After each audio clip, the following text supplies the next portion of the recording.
रिया और सिया ये दोनों देवरानी जेठानी थीं। जेठानी रिया नौकरी भी करती थी और देवरानी सिया ये घर संभालती थी।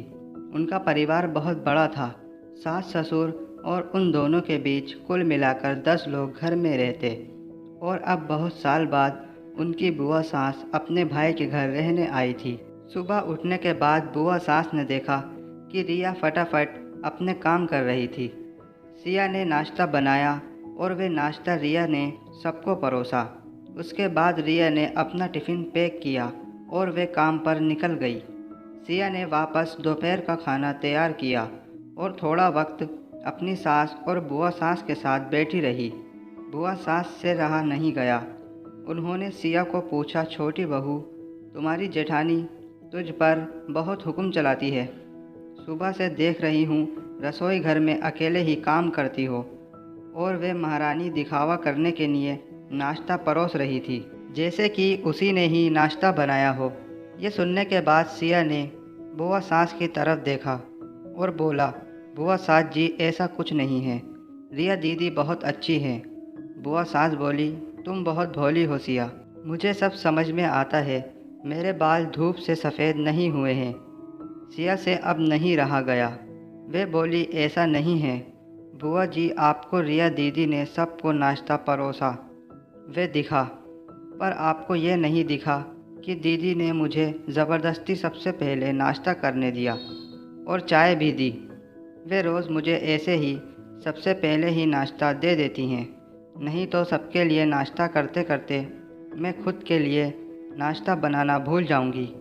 दीदी मेरी कितनी चिंता करती हैं। दीदी सुबह जल्दी उठकर मंदिर साफ़ करती हैं, फूल सजाकर रखती हैं और मुझे उनके 1 घंटे बाद उठने के लिए कहती हैं। शाम को आते समय बाज़ार से सब्ज़ी भी लेकर आती, क्योंकि हमारे मिस्टर रात को देर से आते हैं। और मम्मी जी को रिया दीदी ने बाज़ार में जाने को मना किया है, क्योंकि अब उनकी उम्र 60 साल से ज़्यादा हो गई है।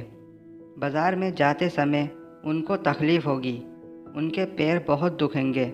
कभी उनको बाहर घूमने का मन हुआ तो रिया दीदी छुट्टी लेकर उनको घुमाने ले जाती हैं।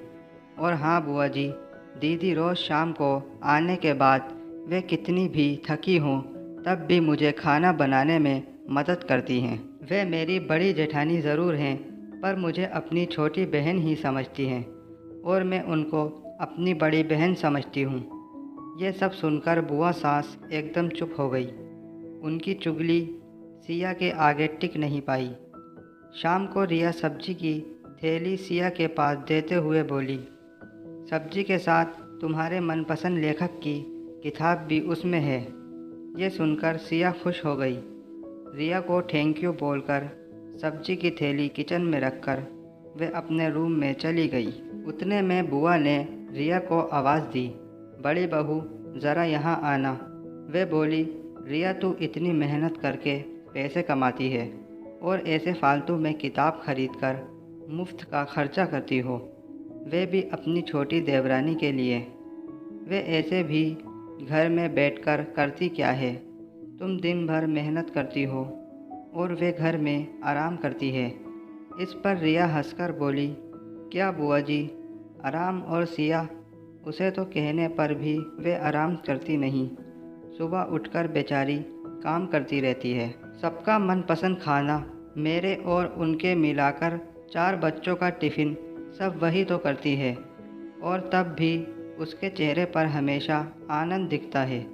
सुबह की चाय पीने के लिए उसके पास वक्त नहीं रहता। दोपहर को जब बच्चे घर आते हैं तो उनका खाना, होमवर्क सब वही देखती है। इसीलिए मुझे बच्चों का टेंशन नहीं है और इसलिए ही मैं ऑफिस में मन लगाकर काम कर पाती हूँ।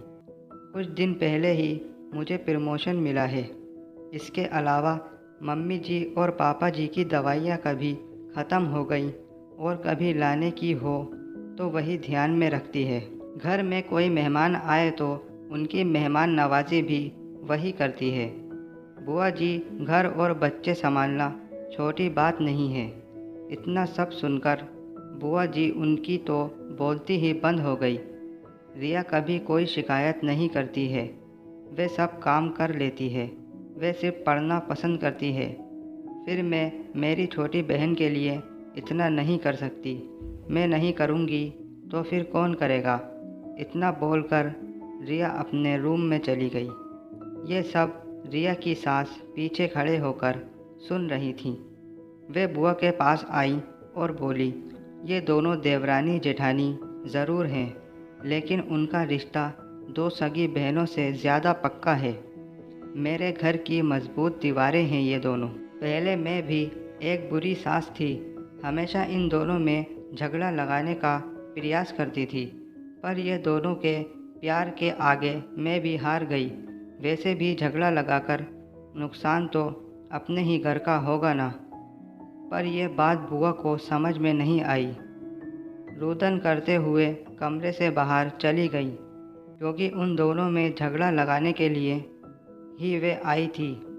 पर रिया और सिया, इनके जैसी दो समझदार देवरानी जेठानी के बीच झगड़ा करवाना बहुत मुश्किल था।